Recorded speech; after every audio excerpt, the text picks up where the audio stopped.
Welcome to episode 67 of Magic and the Law of Attraction. Should you join a coven? Before we dive in and talk about that, though, I want to tell you about the Magical Mystery Marketplace. That's right, there's a new fun event coming your way every Sunday. It's called the Magical Mystery Marketplace, and it's a little bit of a fun hangout and a little bit of magical education and a whole lot of witchy QVC. Each week, I pick a special topic and then feature some of the amazing products we have at the Parlor of Wonders and show you how to use them in your magical practice. Every week, it's a surprise as to what the spotlight items are going to be. And for everyone watching, there's a flash sale on the featured products. You'll not only have fun, you'll save money too. And if you purchase any of the spotlighted items during the live stream, you are eligible for the raffle we have at the end. We'll be giving away one of the spotlighted items to one lucky person each and every week. And if you're a member of the Coven, you not only get an additional discount, but you also get an extra entry into that giveaway if you purchase during the live stream. If you want to find out how to be a member of the Coven, just go to coven.vip and you can find out how to sign up. The Magical Mystery Marketplace takes place every Sunday, except for the first Sunday of the month at 6 p.m. Pacific Time, 7 p.m. Mountain Time, 8 p.m. Central Time, 9 p.m. Eastern Time, and you can watch it over YouTube, Facebook, or X, Twitter. Just subscribe to Madam Pamita on your favorite social account and click the notifications bell so you get notified when we go live. So I'll see you at the Magical Mystery Marketplace.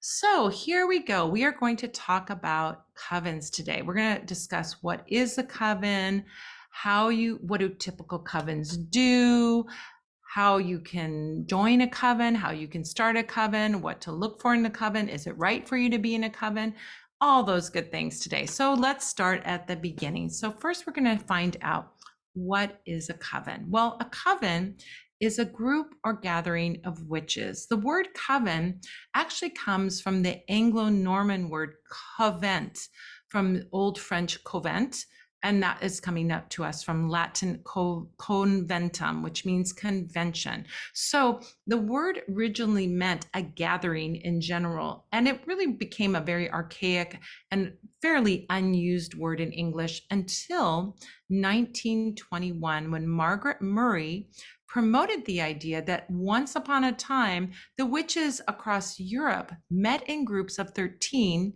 which they called covens. Now, it's since been disproved. It's a wonderful idea, but we know that this idea actually did not exist, that witches in general, or people that practice magic, actually practice magic as solitaries. They might meet and share information with family members or people that they were close to, but there were no gatherings of witches during those times. This was something that was sort of invented by Margaret Murray to promote her, and she wrote about it in her book in 1921, The Witch Cult in Western Europe. It was also shared from her book. It was shared in other books like The God of the Witches, and also even in Encyclopedia Britannica. Now, at the time in 1921, it was actually proposed as a legitimate idea that witches in the Renaissance and prior times were gathering in these groups and practicing pagan practices.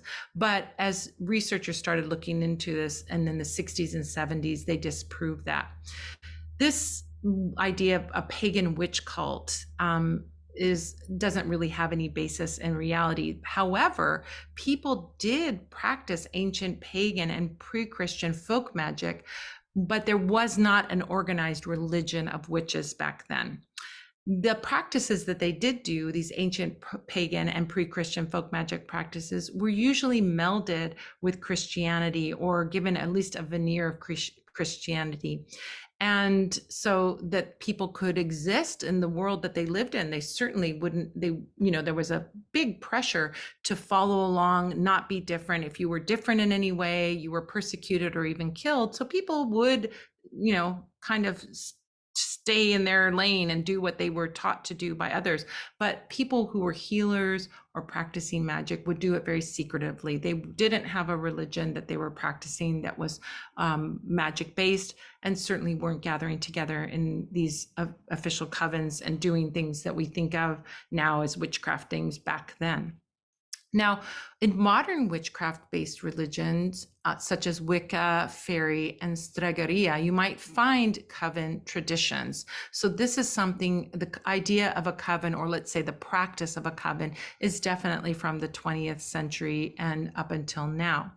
Now, a coven in practice would be a group of witches who were partaking in ritual together or spell casting together or otherwise practicing together. That can be anywhere from 3 witches on up to many, many dozens of witches.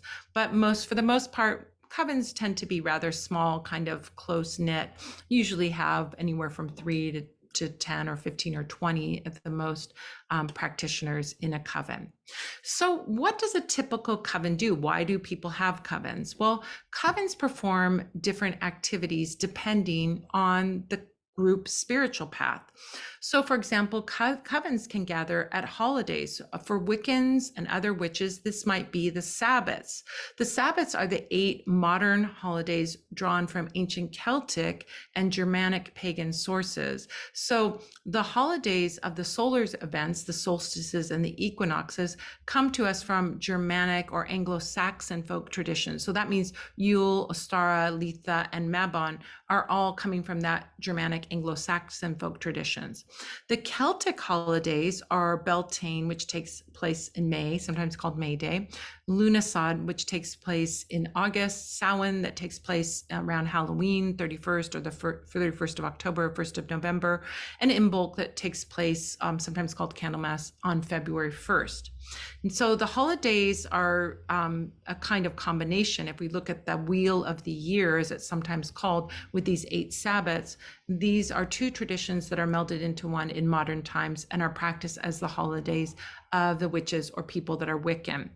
Now, covens of other faiths may gather at other holidays based on their path. So for example, Slavic witches might gather together at Kupala and Kolyada. Kupala is the midsummer holiday, Kolyada is a midwinter holiday, and they might gather at those holidays or other holidays. So depending on the path that you follow or the spiritual direction that you go, you might have different holidays other than the 8 holidays of the wheel of the year. Now, some witches and covens gather together at the full moon for creating magic together. Some Wiccans call these full moons the Esbats. So there's the Sabbats, which are those 8 holidays, and the Esbats, which are the full moons. And people to gather together to celebrate, to raise energy, to have a communal experience, and of course, to create magic. Covens can also do spells together. So covens can get together, the members of the coven can get together, and they might do spells for the collective or spells for the coven itself, or individual spells that they do in unison with their siblings in the group. Now, covens can also offer education and initiation. So one of the traditions of the modern coven is to teach magic. So covens can be set up in a way that that people can come in not knowing someone, and the elders can teach them. In the times before the internet, this was a key way to teach about magical systems, beliefs, and skills. So this is back in my day, way before the internet was even a twinkle in anybody's eye. We would get together, and I belonged to a coven where I learned about magic from others who have more experience and many years more experience than I did. And so this education element is a big part of a coven. It's something that I carry on. I love to teach, and I love to teach workshops and classes and teach you guys magic. So it's not in necessarily the official format of a coven, but it's got a little bit of an element of that for sure. Now, initiation may also be a part of the coven's practices. And then what initiation means is that it's a rite of passage marking an entrance or acceptance into a group or society. So if you want to be an initiated witch, then you would be part of a coven that does initiation practices. And then you might have one initiation, meaning you're a student or novice, and now you are a full member of the group. Or there might be many initiations for different levels of the group to get higher and higher, depending on the structure of the group. Covens also offer social connection and support. You know, when we're feeling like, especially when we're feeling like isolated, or we're the only one in our town that practices magic, covens can offer a social connection so that we don't feel alone in our practice and we feel supported in our practice. Covens also bring in accountability. So they're great if you want to accelerate your spiritual practice or your magical practice, because practicing in a coven will force you to be accountable. Like you have to take the class and you have to do this thing or that thing or the other thing. And that support of others around you can help you to keep on task and keep on your focus and doing this and keep you moving forward. Now, Wiccan covens in the past were jointly led by a high priestess and a high priest, but in more modern times, really there can be any number of configurations. Some covens have two priests or two priestesses of the same gender. They might have leadership from a single individual, or they might have a rotating leadership where someone takes charge, and every month or every season it's somebody different that's in the role of leadership. So it doesn't have to be that traditional high priestess and high priest way. It can be that, but it can also be other formats as well. Now, traditionally, coven gatherings were done in person. That's how I started, because there was no other option. We didn't have correspondence courses for being in a coven. So these were done in person, and it is so wonderful for covens to meet in person. If you haven't experienced that or would like to experience that, you will know that being in person just has a different energy to it. But if you don't live in an area with other witches, or if you're following a unique path that maybe not a lot of other people follow, meeting in person may not always be possible, or at least meeting in regular basis might not always be possible. So many aspects of covens can happen virtually. So you can be involved in virtual covens and still get many of the benefits like education, initiation, community, and lots of other things that can happen. So I recommend both, actually. I don't say one is better than the other. They each have their advantages and disadvantages, but certainly, do the one that works for you. If you don't live in an area where there are a lot of witches to get together, or they don't have the same vision for their spiritual path that you do, then find the group virtually, and that can be a wonderful, wonderful way to work. Now, speaking about covens, in a minute, I'm going to tell you about joining a coven. But before I do that, I want to tell you about my coven. Do you want to be a part of my inner circle? Are you a basic witch or a supreme witch, a good witch or a wicked witch? Well, whatever kind of magic make you are, I want to make magic with you. If you are ready to level up your magical practice, prioritize your spirituality, and have fun making magic with me, then you must be a part of my coven. Join the coven and get access to exclusive perks that you can get nowhere else. We have things like monthly coven exclusive Q&A at the Spirit Speakeasy. We have monthly tarot card pulls, a spot in my monthly group spell service. You can get a free on-demand video workshop each month. You can participate in Patreon-only polls to pick new products. You get upgraded discounts at the Magical Mystery Marketplace. You get exclusive flash sale coupons and so much more. And these are just a few of the many ways that we can connect and we can make magic together. So join the coven and get started making magic fun again. Simply go to coven.vip to see all the levels and all the perks that you can take advantage of throughout each and every month. Just go to patreon.com/Madame Pamita or coven.vip and sign up today. So you want to join a coven now. Now that I've told you about all the benefits of a coven, not just my coven, but covens in general, and now you're decided, yeah, I'd like to be a part of a coven. I'd like to have that community. I'd like to have that accountability. I'd like to have that education and learning and so on.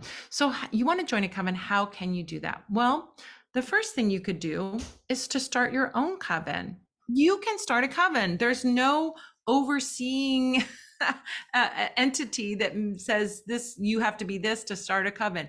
No matter where you are on your spiritual path, you can start your own coven.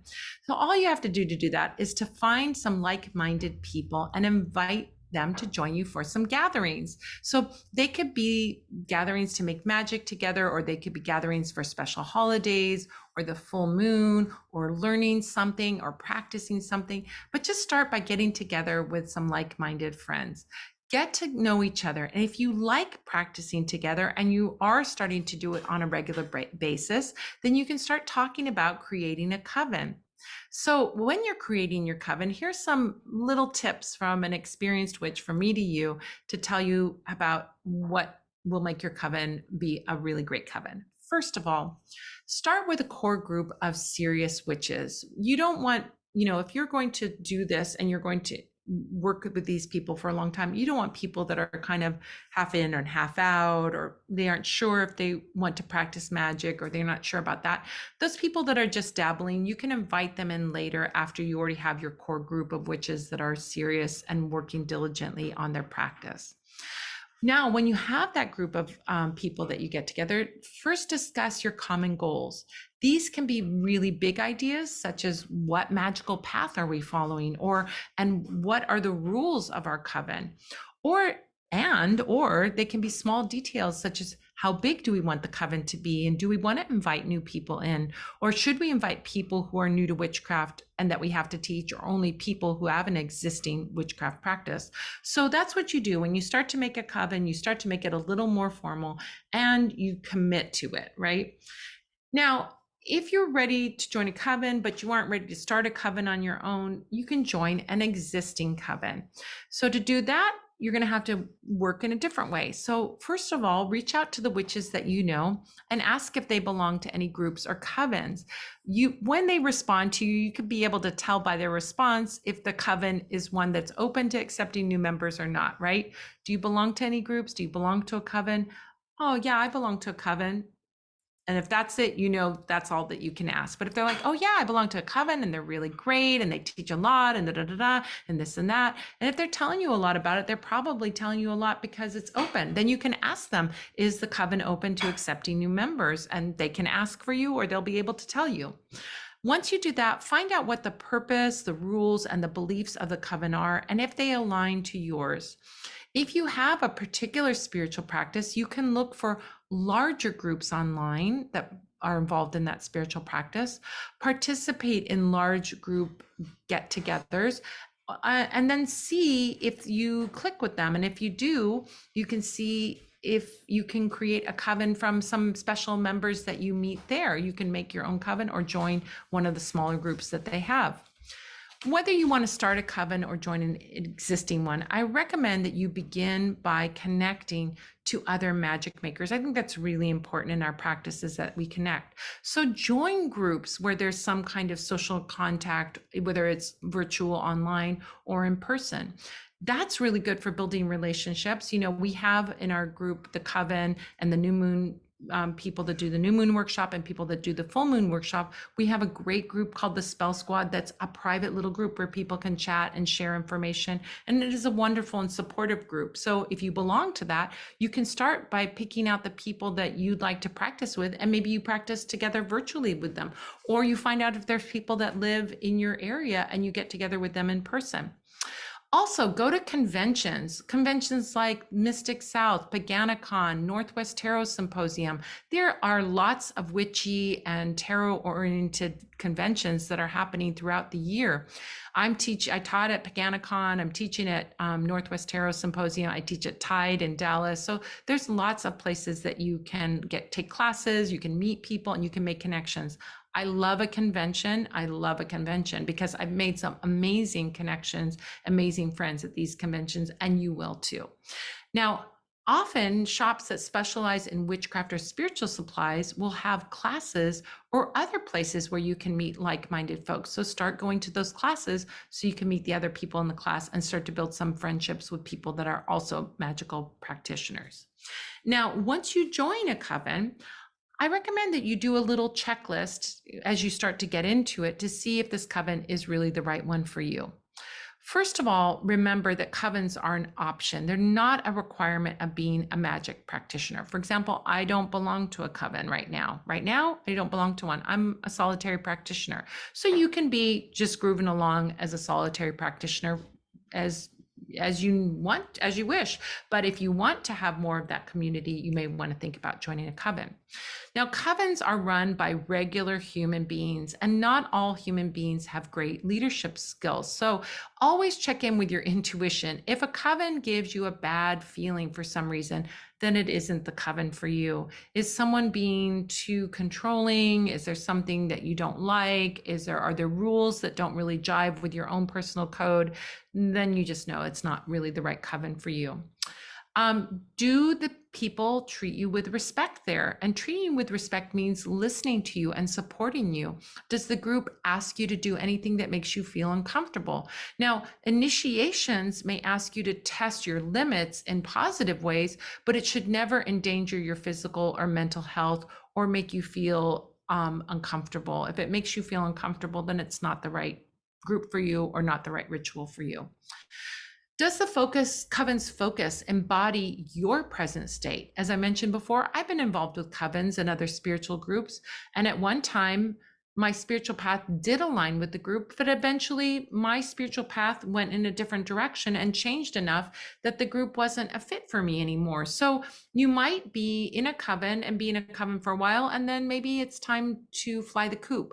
That is totally okay. Nothing about a coven is a lifelong commitment or anything like that. If your path is growing in a different direction than the coven, it's okay for you to leave that coven and then find a new coven, or to start your own coven, or to be a solitary practitioner. Along those lines, you might ask, does the coven offer what I'm looking for? For example, if you want education, but the coven only does ritual together, then that might not be the right coven for you. Or you might just be involved with that coven for ritual and find your education elsewhere. Also check in with yourself. Do you feel excited and eager for the gatherings, or do you feel trapped and coerced, or feel guilty or threatened for wanting to leave the group? If you have a bad feeling about the group, going to the rituals or going to the gatherings, or you feel in some way like they're going to be mean to me if I say that I want to leave the group, that is definitely a sign that you need to think about a different group. Now, you may be with a coven for a reason, for a season, or for a lifetime. And you may go through phases when you belong to a coven and other times when you don't. Remember this, being in a coven does not mean that you don't do solitary magic. It should always be in addition to your own magical practice. So a coven is a wonderful option if it offers you the things that you're wanting, if it makes you feel good, if you're excited and eager for the offerings, and if it's a match for you. So always check in and make sure that it's a match. Well, that about does it for this episode of Magic and the Law of Attraction. If you would like to get even more info about all kinds of magical things, then check out the Learn page over at the Parlor of Wonders, where you will find a ton of free resources, including workshops, blog posts, how-to guides, how-to videos, past podcast episodes, and the way to join me live over Zoom for the Magic Q&A Tea Party every Sunday at 5 p.m. Pacific, 6 p.m. Mountain, 7 p.m. Central, and 8 p.m. Eastern. Just go to parlorofwonders.com and click on the Learn tab to see all the goodies there. I want to say thank you to all the Spell Squad members out there who have subscribed to and shared this podcast with your friends. Thank you to the wonderful people who have left reviews. And thank you to Gilles Navarre for production and engineering. And thank you to you for joining me, whether you are here with me live or listening on the podcast. I'm looking forward to next episode when we'll be talking about using tarot cards and oracle cards together. Until next time, this is Madame Pamita saying, keep making your life the most magical adventure ever.